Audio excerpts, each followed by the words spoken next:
Assalamualaikum warahmatullahi wabarakatuh. Bismillahirrahmanirrahim. Alhamdulillahirrahmanirrahim. Assalatu wassalamu ala ashrafil anbiya wa imamil mursalin Sayyidina wa maulana Muhammadin wa ala alihi wa sahbihi ajma'in. La hawla wa la quwata illa billahil aliyil azim. Amma ba'du. Pada kesempatan ini kita akan membahas tentang studi Islam dan manuskrip. Nah, manuskrip itu apa? Manuskrip adalah tulisan tangan yang menggambarkan berbagai ungkapan pikiran dan perasaan sebagai hasil budaya bangsa pada masa lampau.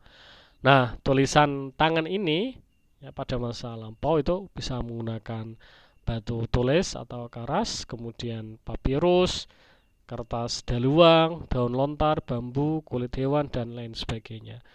Nah, di dalam sejarah Islam awal kita dapat menjumpai bahwa penulisan Al-Quran itu menggunakan kulit hewan, ya. Kemudian menggunakan pelepah korma, menggunakan tulang, dan lain sebagainya. Karena apa? Karena pada waktu itu teknologi kertas belum ada tapi mungkin itu sangat jauh. Jadi misalnya papirus itu yang agak mendekati kertas pada masa dulu, ya, kertas yang coklat itu yang terbuat dari kulit kayu itu hanya ada di daerah-daerah yang sudah maju seperti di kerajaan Romawi atau Bizantium, kemudian di kerajaan Cina dan lain sebagainya. Sedangkan di Arab sendiri, ya, karena tidak mementingkan tradisi tulisan, karena ya tidak menjadi sebuah kerajaan, ya, yang hal-hal administratif itu yang dicatat itu tidak terlalu banyak, jadi mereka tulisannya tidak terlalu banyak, ya. Jadi Al-Quran pada waktu itu ya ditulis itu ya tidak semuanya ditulis, tetapi sebagian yang mungkin itu untuk hafalan atau untuk dibaca kembali, ya, jadi sebagai pengingat, ya, atau alat untuk memanggil ingatan-ingatan yang sudah dilakukan, ya.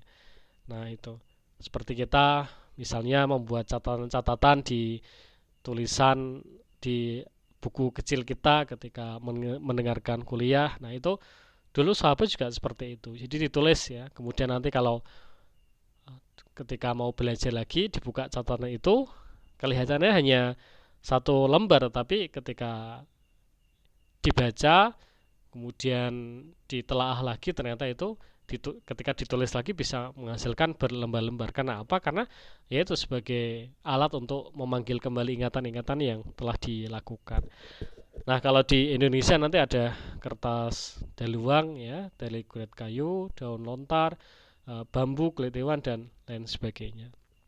Nah, tulisan-tulisan tentang keislaman seperti tafsir, hadis, fikih, tasawuf, bahasa, falak, kedokteran, sejarah, geografi, dan lain sebagainya, terutama nama-nama ulama, biografi ulama itu masih dalam bentuk tulisan tangan sebelum ditemukannya mesin cetak.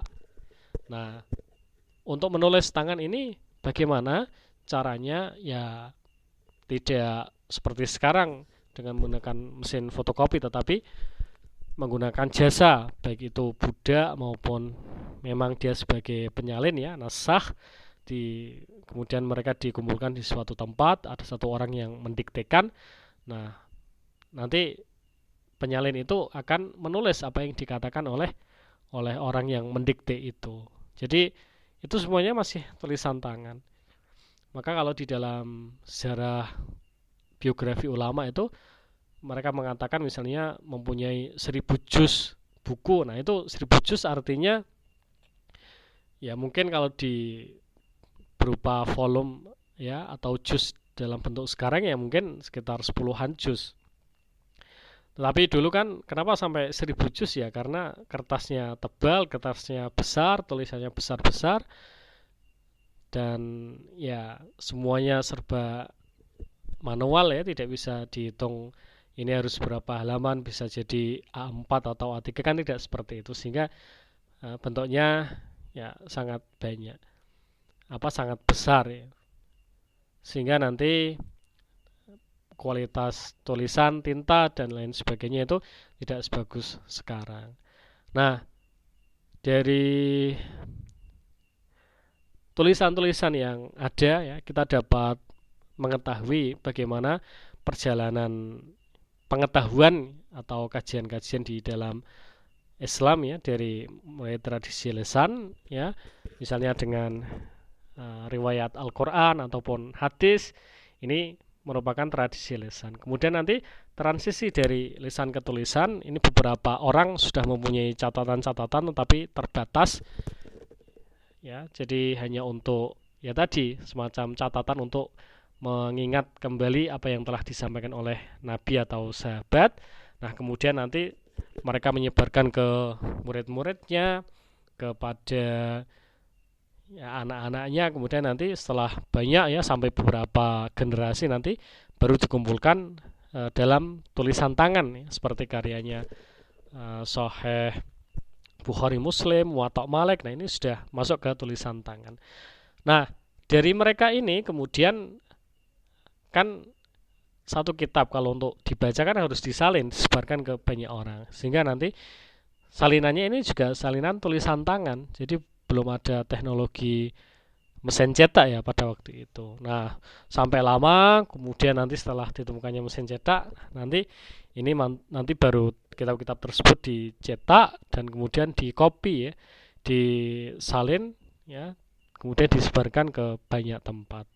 Nah, munculnya mesin cetak ini merubah tradisi dari menulis manual ya, kemudian dalam bentuknya yang besar ini, dan juga keterbatasan salinan ya. Nah, mesin cetak ini nanti setelah ada mesin cetak, salinan itu dapat dibuat dalam jumlah yang banyak, lebih rapi, dan nanti bisa disebarkan ke semua ini ya, semua daerah, semua pihak.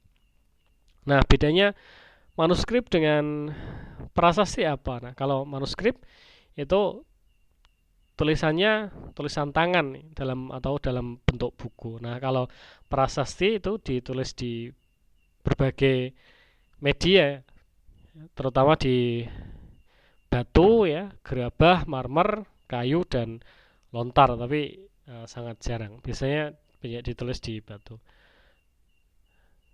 Nah, kemudian kalau menaskah itu isinya panjang dan ceritanya lengkap. Nah, kalau prasasti itu isinya pendek dan memuat beberapa poin penting saja. Jadi tidak semuanya. Nah, kalau manuskrip menyertakan nama penulis dan tahunnya, tapi terkadang tidak. Nah, kalau prasasti menuliskan nama penulis dan tahun berapa. Jadi prasasti-prasasti yang ada itu tentang pendirian kerajaan, ya, candi dan lain sebagainya, itu ada penulis dan tahunnya. Kemudian naskah atau manuskrip itu nanti jumlahnya sangat banyak karena disalin dan disebarluaskan, dipelajari. Nah, kalau prasasti itu tidak disalin, tidak dipelajari, tapi hanya untuk sebagai pengingat saja.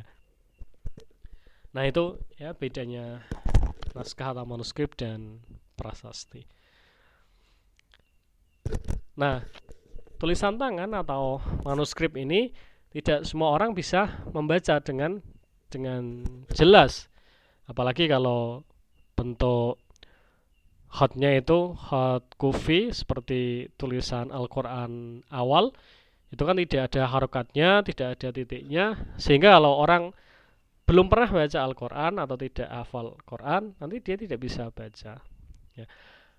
Nah, apalagi nanti terkait dengan penulis ya, siapa ini yang menulis ya, ini ada kitab ini penulisnya siapa ya, tahun penulisan, ini tahun berapa, jenis kertas dan tinta ya, kemudian silsilah naskah, ini naskah ke pertama atau kedua, ketiga atau yang lainnya, ini naskah yang dari riwayatnya siapa atau yang membawa siapa, yang menyalin siapa, dari daerah mana. Nah, jadi nanti berbeda-beda. Misalnya Muwatta Malik itu satu riwayat dengan riwayat yang lainnya itu berbeda. Sama-sama kitab Muwatta Malik, nanti riwayatnya Yahya bin Yahya Al-Laythi Al-Andalusi nanti berbeda dengan riwayatnya Asy-Syaibani, Muhammad bin Hasan Asy-Syaibani yang bermadzhab Hanafi. Kemudian nanti riwayatnya Ibnu Bukir ini juga nanti berbeda, ya, tidak sama. Itu adalah satu kitab, ya. Nah, kemudian tulisan tangan itu, ya, yang ada itu kalau mau dicetak itu dikumpulkan terlebih dahulu. Jadi kalau kita baca kitab atau baca buku penelitian tentang manuskrip biasanya dijelaskan, ya, ini versinya apa, ya. Nanti kemudian ini naskah ke berapa, ya. Ini naskah induk atau naskah anak atau naskah cucu atau naskah sudah ke generasi keberapa, dan nanti dijelaskan, ya, versi yang ada ini dari museum mana, ya, dari Museum Topkapi Istanbul Turki, kemudian ini dari perpustakaan di Kairouan, kemudian ini dari perpustakaan di Barat dan lain sebagainya. Nah, setelah itu dapat, kemudian versi-versinya sudah ada, kemudian dibandingkan satu dengan yang lain. Bisa jadi nanti menggunakan naskah yang paling ringkas atau menggunakan naskah yang umurnya paling awal, ya, atau nanti naskah yang itu tulisannya dianggap terbaik daripada yang lainnya. Nanti ada banyak sekali metode yang digunakan. Nah, setelah itu terkumpul sudah dibandingkan, nah barulah nanti ditulis ulang, ya, diketik rapi dengan mesin ketik zaman dulu yang manual atau dengan komputer. Nah, kemudian samping diketik nanti juga dijelaskan, ya, atau disyarai kalau bahasa dulu itu. Nanti misalnya ada tulisan yang hilang, nanti dijelaskan ini tulisan ini hilang atau tidak terbaca, atau tulisan ini ada di versi A tetapi di versi B itu tidak ada, atau misalnya kalimat ini menggunakan mabni maklum, ini menggunakan mabni majhul, atau ini menggunakan fi'il madhi, ini di versi yang lain menggunakan fi'il mudhari dan lain sebagainya. Nah, setelah itu nanti di awal kitab biasanya dijelaskan, ya, nama pengarangnya siapa, ya, lahir tahun berapa, wafat tahun berapa, kemudian nanti bin, ya, itu bapak kakeknya siapa, ya, kemudian nanti karangannya apa, gurunya siapa saja, muridnya ada siapa saja, kemudian penilaian ulama, ya, ulama di masanya atau setelahnya menilai pengarang itu seperti apa, ya. Ini misalnya ada manuskrip tentang tafsir atau bari, nanti, ya, dijelaskan, ya, naskahnya ada berapa, kemudian nanti atau bari itu siapa, ya, gurunya siapa, ulama menilai atau bari itu seperti apa. Nah, itu nanti biasanya dijelaskan. Kemudian nanti, ya, lafaz-lafaz yang asing, kemudian riwayat hadis, syair itu nanti dijelaskan ini di kitab ini, di kitab ini. Atau ayat Quran nanti biasanya dijelaskan ini ayat ini, ayat ini. Jadi memang tugas editor atau penyunting manuskrip itu memang tidak mudah, karena, ya, banyak sekali versinya, apalagi tulisannya sulit dibaca, ya, dan fisiknya juga ini rentan untuk rusak, sehingga harus hati-hati, bahkan beberapa harus menggunakan alat tertentu untuk membuka ataupun butuh ruangan tertentu, suhu tertentu untuk membacanya, sehingga tidak semua orang bisa mengakses manuskrip yang ada. Nah, itu.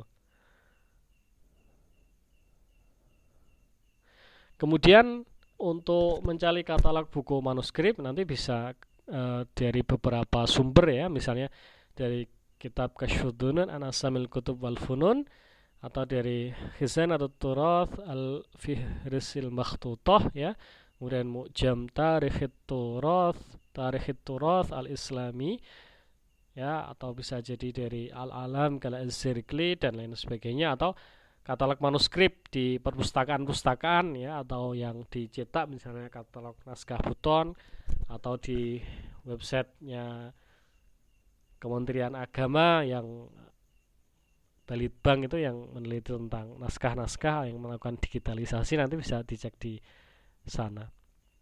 Kemudian kalau yang online ini nanti bisa ke Al-Waqfiyah, ya, kemudian Ar-Rek, kemudian Maktabah Al-Mustafa, kemudian nanti bisa ke Hastara, Perpustakaan Nasional Indonesia. Nah, yang Hastara ini khusus untuk manuskrip-manuskrip yang ada di Indonesia, ya, baik itu yang manuskrip yang tulisan Arab Pegon ya, Arab Melayu, ataupun yang berupa aksara Jawa atau aksara Bugis atau aksara-aksara lainnya ya. Nah, kemudian nanti yang di Wakfia Arrek ini Maktabah Al-Mustafa ini banyak yang berbahasa Arab. Nah, kemudian nanti ada British Library itu misalnya di Twitternya juga aktif untuk membagikan link-link atau membagikan naskah-naskah online yang bisa diakses oleh oleh orang yang mengakses situs tersebut. Kemudian buku digital misalnya dari Al-Maktabah Syamilah, kemudian Jami'ul Kalim, kemudian kalau di Android atau di iPhone bisa ke iPusnas, nanti bisa di-download, kemudian nanti bisa cari buku-buku yang lama ya, tidak kalau iPusnas tidak harus digital. Tidak harus manuskrip ya, bisa banyak mencari. Nah, itu.